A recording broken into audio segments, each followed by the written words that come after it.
to Faith in the Valley with Deechi. Wherever you are in the world, I hope that you are well.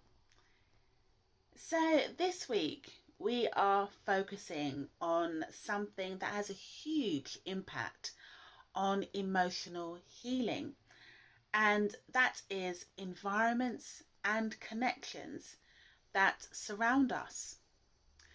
The Bible reminds us in 1 Corinthians 15 and verse 33 that bad company corrupts good character.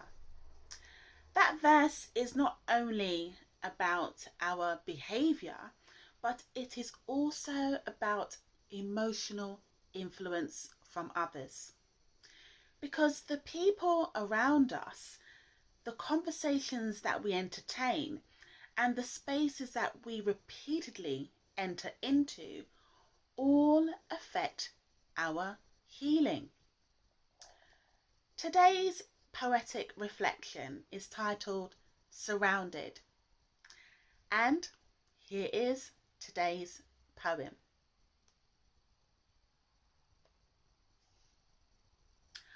After going through a valley of healing, life will test you to see how far you have come. On some days, you will feel on top of the world, and other days will feel like nothing has been won. God invites us to protect our peace by trusting in Him and to be mindful of what we do. It can be easy to step back into old habits and ways. Sometimes we can forget to be humble and true. God reminds us to choose our environments and to be careful of certain people and places. His word reminds us that bad company corrupts good character. So we should remove ourselves from these spaces. Being surrounded by good people and peace will ensure that our healing continues to grow. Don't allow yourself to be emotionally drained. God will guide you in which direction you should go. One of the greatest challenges after healing is maintaining it. Because healing is not only about what happens internally, it is also affected by what surrounds you externally. This includes the people around you, the places that you return to, and the conversations that you allow into your spirit and into your space. All of these things influence emotional health. This poem opens with an important truth. Life will test you to see how far you have come. That is so real. Because after healing, life does not suddenly become perfect, right? Because that's not the reality. There will still be moments that test your growth. Situations that tempt you back into old reactions and to old habits and to old emotional patterns. And sometimes those tests can come through people and environments. You may feel strong one day, right? And emotionally drained the next. Not because your healing has failed, but because environments carry influence. And so do people. Some spaces will nourish your peace, and others will quietly drain your peace. Sometimes it can be hard to notice until you feel really heavy. This poem also says that God invites us to protect our peace. That line is powerful because peace is not passive. It requires intention. You must become mindful of what you repeatedly allow around you. Not everything deserves access to your emotional space, and not everyone deserves access to your emotional space. And that's the same with environments, because not every environment supports your healing, and not every relationship is healthy for your next season. Then comes another deeply important truth.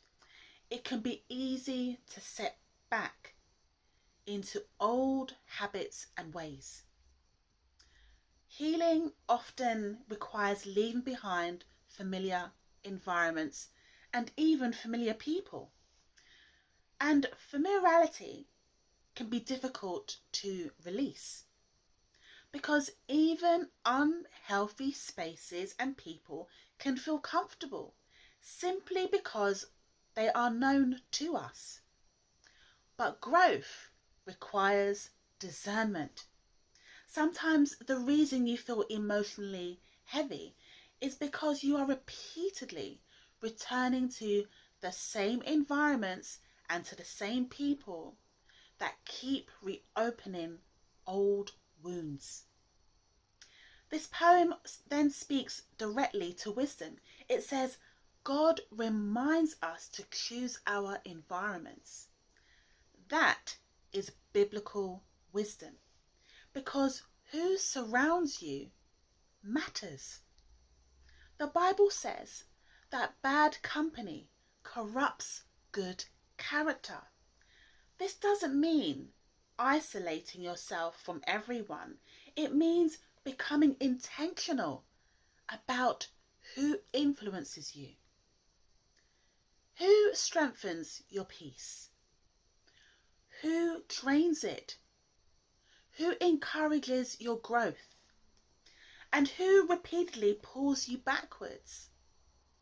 These can be tough questions, but with those questions come clarity, and those questions are important. Healing grows best in healthy environments, in spaces where peace exists, where wisdom is valued, and where growth is encouraged. And this poem beautifully captures this and says being surrounded by good people and peace will ensure that our healing continues to grow.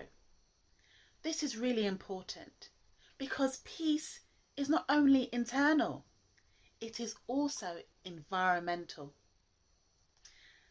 And then this poem ends with powerful encouragement. It says, don't allow yourself to be emotionally drained. Many people can be emotionally exhausted, not because they are weak, but because they remain connected to draining environments and to draining people for too long. The constant negativity, the constant drama, the constant emotional tension, and over time, it can impact our healing. But God does not want us to be emotionally depleted.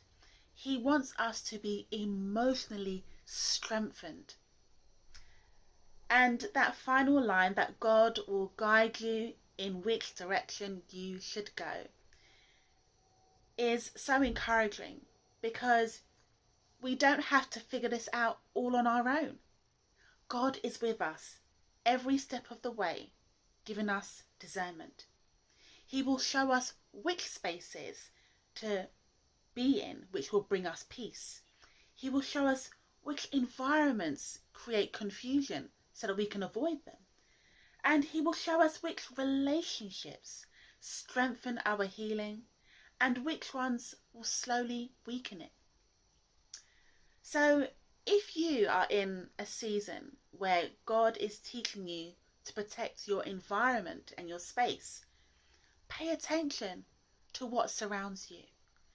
Pay attention to what repeatedly affects your peace. And pay attention to the people that you surround yourself with. And trust God that He is leading you into environments where your healing can continue to grow and be strengthened. If this reflection encouraged you in any way, then write below, I protect my peace and environment.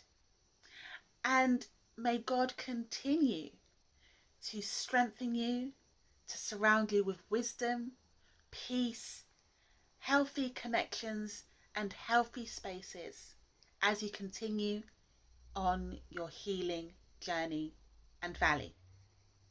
And if you are new here, then please do subscribe to my channel for more help and encouragement. Thank you so much for joining me again today for another poetic reflection. And until the next time, take care.